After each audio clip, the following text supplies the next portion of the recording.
నమస్తే రమగారు. నమస్తే జయ. ఒక మంచి స్టోరీ చెప్పుకుందామండి. పల్లెటూరు కథ ఒకటి.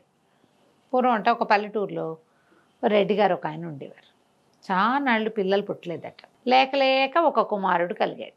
వాడికి ఓబిరెడ్డి అని పేరు పెట్టారు. అయితే ఈ ఓబిరెడ్డికి పెద్ద చదువు రాల, పైగా లేక లేక పుట్టడంతో పిచ్చి గారాబంట, అమిత గారాబం. ఏదో సుమారుగా ఉండేది, ఆడుకుంటూ ఉండేవాడు ఇంట్లో. అంత తెలివిగలవాడు కాదు. అయితే ఇది కొన్నాళ్ళు పోయాక నాన్నకు తెలిసింది పిల్లాడికి చదువు సంధ్య లేకపోతే కష్టము, వీడు తెలివిగా లేడు అని అనుకుని ఆయన స్నేహితుడు ఒక బ్రాహ్మణ ఆయన ఉన్నారు, అప్పన్న శాస్త్రి అని. ఆ శాస్త్రి గారిని పిలిచి వీడికి ఎట్టో కొట్ట 4 చేతులు సంతకం పెట్టడము, 4 మాటలు మాట్లాడడము, 4 ఏమన్నా నేర్పించు అని అడిగాడు. అప్పన్న శాస్త్రి గారిని బాగా పోషించేవారు వీళ్ళు. ఆయన రోజు అది చెప్పి ఇది చెప్పి చెప్పడానికి చాలా ట్రై చేసి విరక్తి పెట్టి ఊరుకున్నాడు. ఆయన ఏం నేర్పించాడు? సుమతి శతకం పద్యాలన్నీ వల్లి వేయించి నోటికి చెప్పాడు. సంతకం పెట్టడం నేర్పించాడు. ఇప్పుడు నీకు ఇలన్నీ సాంగంగా చక్కగా నేర్చుకుంటే క్రమంగా ఎవడి సంతకం వాడు పెట్టేటప్పుడు వాడి తలకు సిగ్నేచర్ థింగ్ ఒకటి ఉంటుంది. అందులో నేనే నీకు జయలక్ష్మి పేరు రాయడం నేర్పించాను అనుకో, నీకు అవి రావాలని ఇంతంత రాసి పెడతా కదా, అంతేనా?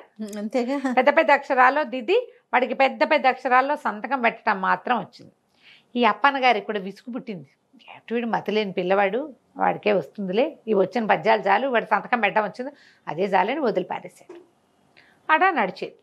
క్రమంగా ఏమైంది, కొంతకాలానికి తండ్రి గతించాడు. ఈ ఓబిరెడ్డికి చుట్టూతా స్నేహితులయ్యారు. వీళ్ళు వీర శివారెడ్డి, వెంకటరెడ్డి, అప్పన్నరెడ్డి, ఇట్లా ఒక 6-7 రెడ్లు తయారయ్యారు. వాళ్ళకి వీడు పిచ్చి వెధవని, అమాయకుడని తెలిసింది. వీళ్ళంతా ఏదో దూరపు చుట్టాలు. ఎంతసేపు ఇంటికి వచ్చి ఉండేవాళ్ళు, అవి ఇవి వండిచ్చేవాళ్ళు, అది వండిచ్చి ఇది వండిచ్చి అంటే వండిచ్చేవాళ్ళు. క్రమంగా ఇట్లా అయ్యాక వాడి దగ్గర డబ్బులు, ఇంట్లో ఉన్న డబ్బంతా తరిగిపోవటం మొదలుపెట్టింది. తండ్రి పొలాలు పుట్రలు తయారు చేసి పెట్టాడు కొడుకు కోసం. ఇంట్లో ఏదో ధనం. మెల్లిగా ఎవరైనా వస్తుంటే సరుకులు కావద్దు, పని వాళ్ళు పోయి సామాన్లు తెస్తారు, డబ్బులు ఇస్తాడు. మెల్లిగా డబ్బులు అయిపోవు. ఇక డబ్బంతా ఖర్చు అయిపోవటం మొదలుపెట్టింది. ఎంతసేపు ఎవరో ఒకళ్ళు చుట్టం పక్కవని వచ్చేవాళ్ళు. మా ఇంటికి చుట్టాలు వచ్చారు, మీ ఇంటికి తీసుకొచ్చాననేవాడు స్నేహితుడు ఇంకో రెడ్డి గారు వచ్చి. క్రమంగా రోజులు గడిచే కొందికి డబ్బులు తగ్గిపోయినాయి. ఒకనాడు ఈ ఓబిరెడ్డి ఏదో బజార్ వెళ్తుంటే అప్పన్న శాస్త్రి గారు కనపడి, ఏమిటైనా ఓబయ్య, మీ ఇంటి నిండా జనాలు ఉంటున్నారు ఎప్పుడు ఒకప్పుడు, ఏమిటంటే చుట్టాలండి అనేసరికల్లా ఈయన అన్నాడు, నీకు జ్ఞాపకం ఉందా సుమతి శతకం పద్యం చెప్పేవండి అని చెప్పి, ఏమిటి తెప్పలు 10,000 చేరు కదరా, సుమతి ఉంది కదా, ఎప్పుడు డబ్బులు వస్తే అప్పుడు చుట్టాలు ఉంటారు. ఎందుకంటే నీరు ఎక్కడ ఎక్కువ ఉంటే కప్పలు 10,000 చేరుతాయి అక్కడ. అవును, నీ దగ్గర డబ్బులు ఉన్నాయి కాబట్టి చుట్టాలు వస్తున్నారు, లేకపోతే ఒక్కళ్ళు కూడా రారు అని చెప్పాడు. ఈ సుమతి శతకం పద్యం వల్ల వేసుకుంటూ వెళ్ళేసరికల్లా ఈ ఓబిరెడ్డికి అర్థమైంది. అవును కదా. అక్కడి నుంచి ఇంటికి వెళ్ళగానే ఇంట్లో చుట్టాలు వాళ్ళు వీళ్ళు ఉన్నారు, ఎవరో కొంచెం పలహారం చేస్తున్నారు, ఇంకెవరో కాళ్ళు దాపు పడుతున్నారు. గట్టిగా అరిచి కేకలు పెట్టి తిట్టిపోసాడు అందరినీ. మీరందరూ కప్పలు, నా దగ్గర డబ్బులు ఉన్నాయి కాబట్టి చేస్తున్నారు, అంతకంటే ఏం లేదు. సుమతి శతకారుడు ఏనాడో చెప్పాడు, పొండి మా ఇంట్లోకి ఇక మా గడప మీద అడుగు కూడా పెట్టద్దు, మీరు వెళ్ళిపోండి అని అందరి మీద కేకలు పెట్టాడు. కొంచెం అమాయకుడు కదా. జనం అంతా అంత అరుస్తుంటే ఎవరుంటారు, ఎవరి దారిన వాళ్ళు సర్దుకుని పోయారు. ఈ కప్పల పద్యం అందరికీ తెలిసిందే కదా, పిల్లలకి నేర్పించాలి. మన దగ్గర డబ్బులుంటే ఉండే విధానం వేరుంటుంది, చుట్టాలు డబ్బులు లేనప్పుడు ఉండే విధానం ఎప్పుడూ వేరుగానే ఉంటుంది. అందుకని చుట్టాలతో డబ్బులు సంపాదించుకోవాలి, కానీ చుట్టాలతో మితంగా ఉండాలి. బాగానే ఉంది. కొంతకాలం గడిచింది. ఇంట్లో డబ్బంతా అయిపోయింది, కానీ పొలము పుట్ర ఉన్నాయి కదా, నెల ఏడాదికి ఒకసారి డబ్బులు వస్తాయిగా, వాటితో ఓబయ్య కాలక్షేపం చేస్తున్నాడు. అయితే ఊళ్ళో ఈ స్నేహితులు ఉన్నారు కదా, వీళ్ళు ఏం చేశారు, ఇతను అల్ప సంతోషి ఓబయ్య. ఒకడేం చేశాడంటే, మా ఊరి నుంచి చిలకడ దుంపలు ఇచ్చినాయి ఓబయ్య, నీకు ఇవ్వడానికి వచ్చామని చిలకడ దుంపలు పుచ్చుకొచ్చాడు. చిలకడ దుంపలు ఉడకబెట్టించు, తినడానికి చాలా బాగుంటాయి, మా ఆవిడ బెల్లం వేసి వండింది, ఇదిగో నీకని ఒక కప్పు తెచ్చాడు. ఇప్పుడు వాళ్ళు ఇవ్వడానికి ఇచ్చారు కానీ తీసుకోవడానికి రాలా. బాగుందిగా. ఓబయ్య ఆ స్వీట్ తినేశాడు, చిలకడ దుంపలు చూసుకొని సంతోషించాడు. మళ్ళీ ఫ్రెండ్షిప్ వృద్ధి అయింది కొండారెడ్డితోటి. 3-4 రోజులు పోయేసరికి శివారెడ్డి వచ్చాడు. మా పొలంలో పండిన వేరుశెనకాయలు తంపటేసుకుని తింటే మహా బాగుంటాయి, ఇదిగో అని ఒక పెద్ద కంపాయంత కట్ట వేరుశెనకాయలు తెచ్చిచ్చాడు. ఒలిపించుకుని వేయింపించుకో, చాలా బాగుంటాయి, ఇదిగో తంపటేసుకుని మా ఆవిడ చేసింది నీకోసమని ఓ గిన్నె పుచ్చుకొచ్చాడు. తంపటకాయలు తినడానికి మహా బాగుంటాయి. ఇప్పుడు కొండారెడ్డి కూడా, శివారెడ్డి కూడా ఎందుకు వచ్చాడు, ఇవ్వడానికి వచ్చాడు. ఇంతకుముందు మనకేం తెలుసు, తీసుకోవడానికి వస్తారు చుట్టాలు, ఇప్పుడు ఇవ్వడానికి వచ్చారు. వీళ్ళు కాకుండా హనుమంతరెడ్డి ఒక ఆయన వచ్చాడు. ఆయనేమో మా ఇంట్లో సంక్రాంతి పండగకి పప్పలండం, ఇదిగో నీకు అరిసెలు నేతరిసెలు ఇవ్వడానికి వచ్చానన్నాడు. ఒకళ్ళు మా ఆవు ఈనింది జున్ను ఇదిగోనన్నారు. వరుసగా స్నేహితులు రావడం మొదలుపెట్టారు. క్రమంగా మళ్ళీ స్నేహితులకు అలవాటు పడ్డాడు ఇతను. ఎందుకంటే వాళ్ళు తీసుకోవడానికి రాలేదు కదా, ఇవ్వడానికి వచ్చిన వాళ్ళతో తప్పేముంది. మెల్లిగా రాకపోక మొదలైన బజార్ తీసుకుపోయేవాళ్ళు. నువ్వు కాఫీ ఇప్పించు, నేను టీ ఇప్పిస్తానని. ఇవాళ నువ్వు కాఫీ ఇప్పించు, రేపు మేమందరం టీ ఇప్పిస్తామనేవాళ్ళు. ఒకడందరికీ ఓబిరెడ్డి అందరికీ కాఫీలు ఇప్పించేవాడు హోటల్లో. మర్నాడు ఎవరు వచ్చేవాళ్ళు కాదు. ఈ 2 రోజుల్లో ఈ ఓబిరెడ్డి మర్చిపోయేవాడు. మళ్ళీ స్టార్ట్. నువ్వు ఇవాళ టిఫిన్ ఇప్పించు, నువ్వు ఇవాళ మిఠాయి పొట్లం కట్టించు, నువ్వు ఇవాళ జిలేబీ ఇప్పించని మొత్తం వీడి దగ్గర డబ్బులన్నీ ఖాళీ చేసేవాళ్ళు. అయితే ఏమైంది, కొద్ది రోజులు పోయాక ఇతనికి డబ్బు అవసరం రావటం మొదలుపెట్టింది. అందరూ 5, 10, 10, 25 అప్పులు పెట్టారు. కావాలంటే మేము ఇస్తాం కదా అని. 5, 10, 25 కలిపితే ఓ 100 రూపాయలు అవుతుంది అంతే. డబ్బులు అయిపోతున్నాయని అడిగేసరికి మళ్ళీ రావాలి కదా, పొలం డబ్బులు వచ్చేదాకా చేతిలో డబ్బు అయిపోతే ఏం చెయ్యాలి. సరే అప్పులైనాయి. అయిన తర్వాత స్నేహితులంతా ఏం మాట్లాడుతున్నారంటే, ఈ బాబాయ్ పిచ్చి వెధవా, ఒక ఎకరం పొలం రాయించేసుకుంటే మన అప్పులకు సరిపెట్టచ్చు. రెండో వాడు అన్నాడు, అట్టెట్టా సరిపెడతావు వెధవ, 100 రూపాయలు కూడా అవ్వు, పొలం 1500-1400 ఉంటుంది ఎకరము అంటే ఏం పర్వాలేదు. వాడు ఒప్పుకోడు అన్నాడు. ఏం పర్వాలేదు, వాడికి ఏమైనా తెలుసా చచ్చా, అంత తెలివిగలవాడు కాదు. ఎకరం లాగేశామంటే సమానంగా పంచుకుందాం, 5గురం అందరూ కలిసి ఇచ్చింది 100 రూపాయలు, సమానంగా తలా ఒక 300 పంచుకుంటారు. ఓకే. వాడు పిచ్చి వెధవగా ఉన్న నాళ్లే మనకిది రేపొద్దున పెళ్లి చేసుకుని పెళ్ళాం వచ్చిందనుకో, ఆ తెలివిగలదైతే ఈ అవకాశం ఉండదు. వీడు మన చేతిలో ఉన్నప్పుడే మనం పొలాలు లాగేసేయాలి. మన పొలాలకు పక్కన ఉన్న ఎవరో ఒకటి పొలం పక్కన ఉందనుకో, అది వాడు ఆ పొలం కలుపుకుంటాడు. వాడి వారిని 300 వాడు ఉంచుకుని 1200కి మిగిలిన వాళ్ళకి అమ్ముతాడు. 1200 ఇస్తాడు, మిగిలిన వాళ్ళు పంచుకోవచ్చు. ప్లాన్ బాగుంది కదా. సరే ఇప్పుడు మరి వాడు సంతకం పెడతాడంటే వాడి వాడికి సంతకం పెట్టడం ఒకటే వచ్చు, చదవటం రాదు. చదవటం ఎట్టాడికి చదవటం వచ్చు, వాడికి పెద్ద పెద్ద అక్షరాలు ఉంటే చదవగలుగుతాడు. ఆ పెదబాల శిక్షలో ఉన్నట్టు చేతిగడ్డ గొలుసు కట్టు రాతతోటి రాసుకొచ్చేస్తానని ఒకడు కొండారెడ్డి దస్తావేజు రెడీ చేసుకుని వచ్చాడు. అతని పొలం పక్కనే ఈ ఓబయ్య కూడా పొలం కూడా ఉంది. అతను కలుపుకుంటాడు ఆ పొలాన్ని. సరే చేతిగా గొలుసు కట్టు రాతతో దస్తావేజు రాసేసి చేత్తో పుచ్చుకొచ్చాడు. పుచ్చుకొచ్చాక వాళ్ళు వచ్చేసరికల్లా ఇతను ఒక పద్యం చదువుకుంటాడు. ఏమిటది, మాటకు ప్రాణం సత్యం. ఏదైనా ఒక మాట మాట్లాడాలంటే నిజం ఉండాలి అందులో. అది ఆ మాటలకు ప్రాణం ఏమిటి, నిజం, అథెంటిసిటీ కావాలి దానికి. తర్వాత ఆ కోటకి ప్రాణం సుభటకోటి. ఒక కోట ఉందంటే పెద్ద ఫోర్టు, దానికి ఏముండాలి, అద్భుతమైనటువంటి భటులు ఉండాలి. సైన్యం లేని కోట ఎందుకు. అవును. తర్వాత చేటికి ప్రాణము మానము, స్త్రీలకి మానం ఉండాలి, మర్యాద, వాళ్ళ దాంట్లో వాళ్ళు ఉండగలగటం, అది అవసరం ఆడవాళ్ళకి.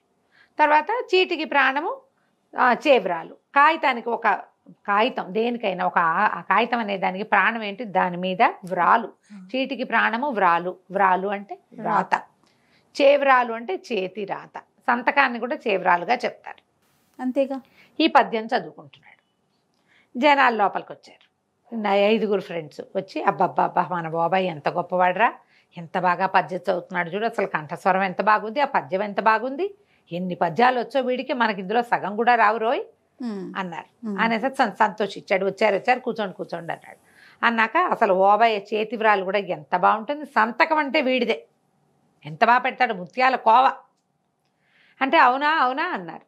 అనగానే అవునోయ్ నేను బాగా పెడతానని వీడు చెప్పాడు, వాళ్ళు కూడా ఓహో అన్నారు. అయితే ఈ కొండారెడ్డి గారు ఏం చేశాడంటే, సరే ఆ వ్రాలేంటో దీని మీద పెట్టు చూద్దాం, ఎంత బాగా రాస్తావో, ఆ ముత్యాల కోవ ఏంటో నేను కూడా చూస్తానని పైన గొలుసు కట్టు రాతతోటి రాసేసిన దస్తావేజు తెచ్చి చేతులు పెట్టాడు.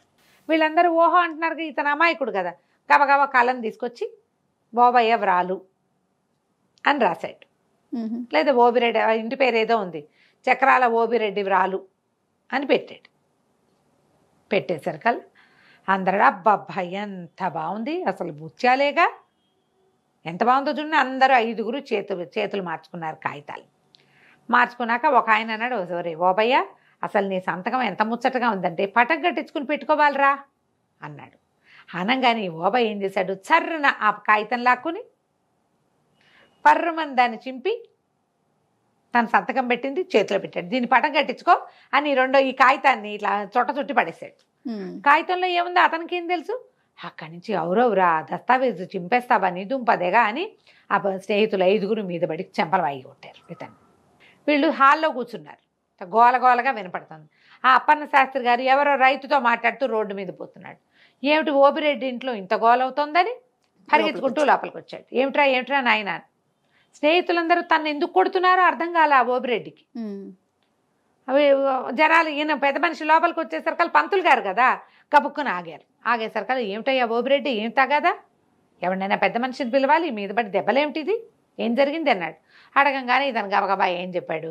అది కాదండి, సంతకం పెట్టాను నేను, చేవరాలు ముద్దుగా ఉంది, పటం కట్టించుకుంటానన్నాడు శివారెడ్డి, అందుకని చింపిచ్చాను, చింపేసరికల్లా కేక కొడుతున్నారండి వీళ్ళు, ఎందుకు కొడుతున్నారో నాకు కూడా తెలియదు మాస్టర్ అన్నాడు. ఆనంగానే అప్పన్ గారు అన్నాడు, దేని మీద సంతకం పెట్టేవరా, ఏ కాగితం చూపి అన్నాడు. ఆనంగానే ఇతను చుట్టేసాడు కదా, నలిపేశాడు, కొంచెం చిరిగినట్టు అయింది, నలిపవతలు బారేశాడు. అక్కడ పడిందండి ఆ మూల అన్నాడు. వీళ్ళందరూ రియాక్ట్ అయ్యే లోపల ఈ అప్పన్న శాస్త్రి గారు కాస్త వెళ్ళిపోయి అతి కాగితం పుచ్చుకొచ్చేసాడు. అది నలిగింది చిరిగింది కానీ చింపి చీర్ణం అయిపోవాలా, మొత్తం కాగితం అంతా సాపుగా చేసి ఈయనతో మాట్లాడుతున్న రైతులు కూడా లోపలికి వచ్చి నుంచున్నారు. ఏదో జరుగుతోంది కదా, గొడవ అవుతుంటే అందరూ నుంచుంటారుగా పెద్ద మనుషులు. ఆయన మొత్తం చదివి, ఇదేంటి బాబయ్య, నాకు తెలియకుండా పొలం అమ్ముతున్నావా నువ్వు, పొలం శివారెడ్డి పేరు మీద రాసుంది అని కేకలేసాడు. కేకలేసేసరికల్లా ఈయన, నేనేం అమ్మలేదండి, ఊరికే సంతకం పెట్టమన్నారు, ఏదో కాగితం మీద సంతకం ముద్దుగా ఉంటుంది పెట్టమన్నారు అనేసరికల్లా ఆయన గట్టిగా కేకలేశాడు. అక్కడి నుంచి పక్కన రైతులు వచ్చారుగా, వాళ్ళని పోయి గ్రామాధికారిని పిలుచుకురండి అని గ్రామాధికారిని తీసుకొచ్చారు. అక్కడ ఈయన అన్నాడు, నీకు పద్యం తెలుసు కదా, చీటికి ప్రాణం వ్రాలు అని, మరి ఈ చీటి మీద ఏదో కాగితం ఉంది రాసుంది, అది ఏమిటని చూడవా. వాడికి ఏంటంటే పెద్ద పెద్ద అక్షరాలు చదవటం అలవాటు, అంతే చదవగలడు. ఈ గొలుసు కట్టు రాతతో ఉన్నదాన్ని చదవలేకపోయాడు. స్నేహితులు పెట్టమన్నారు కాబట్టి సంతకం పెట్టాడు. గ్రామాధికారి వచ్చాడు, దస్తావేజు చూసి, ఇంత దుర్మార్గం చేస్తారా, అమాయకుడు స్నేహితులను నమ్మితేని వాళ్ళ 5గురికి ఏదో తప్పు కట్టించారు. తర్వాత ఊరంతా ప్రచారం చేశారు.